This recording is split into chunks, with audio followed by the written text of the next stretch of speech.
The latest big real estate market isn't on scenic coastlines or in major cities. It's in the Metaverse, where a growing number of investment firms are spending millions to acquire digital property. Owning land now in the metaverse is a little bit like buying land in New York 250 years ago. Metaverse real estate isn't all that different from property in the real world.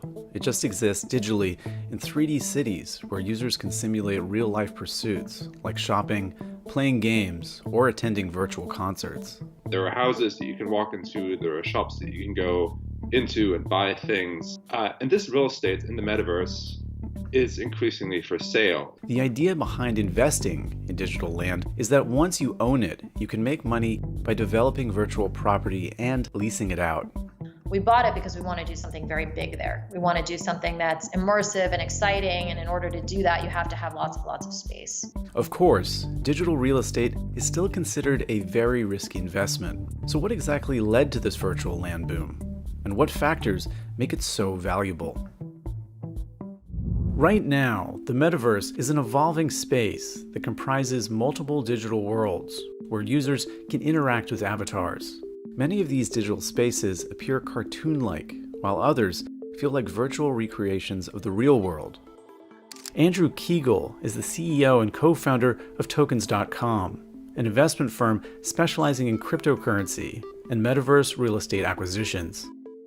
Land in the metaverse looks a little bit like a monopoly board in that you have these parcels of land and you want to try to acquire as many parcels of land on the monopoly board. There are only a few platforms where investors can buy and sell real estate, each with their own unique cryptocurrencies. Each platform has a limited number of parcels available for purchase, which is tracked using blockchain technology. In November, Republic Realm, a firm that buys and develops real estate in the metaverse, said it paid $4.3 million for land in the world of Sandbox. It's the largest digital property sale publicized to date. The whole reason why it is a store of value is because at the outset, each metaverse platform declares exactly how many parcels there will be. So they would be cannibalizing the value of their own holdings if they continued to mint more and more of it. So that tenet of scarcity is what gives the category value. As in the physical world, location is a major factor to consider when buying digital land. Areas that are busier or have more visitor traffic, like the downtown areas, the parcels of land that are for sale there would be worth more than those that might be in the suburbs. Once you have this parcel of land, you can use various programming tools to create things like an amusement park, a casino, a museum. You can build whatever you want. Investors are betting that individuals and companies will spend money on virtual developments like homes and retail space. And as more people join these online worlds, the properties will increase in value. You know, if you build a mansion, you might sell it to someone who's very wealthy and wants to spend thousands of dollars or hundreds of thousands of dollars on a mansion in the metaverse.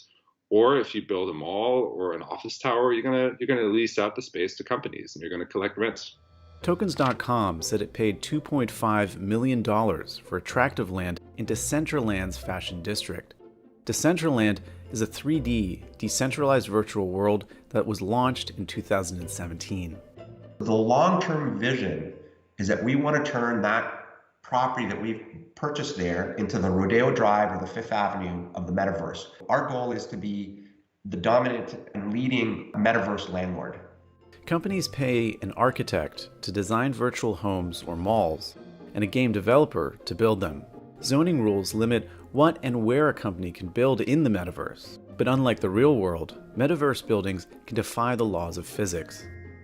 So there's a point in the development cycle where it looks nearly identical to real world real estate development. So you hire an architect, you come up with a mood board, you pull images of other spaces and buildings and designs you like, and you figure out what it is you're going to build.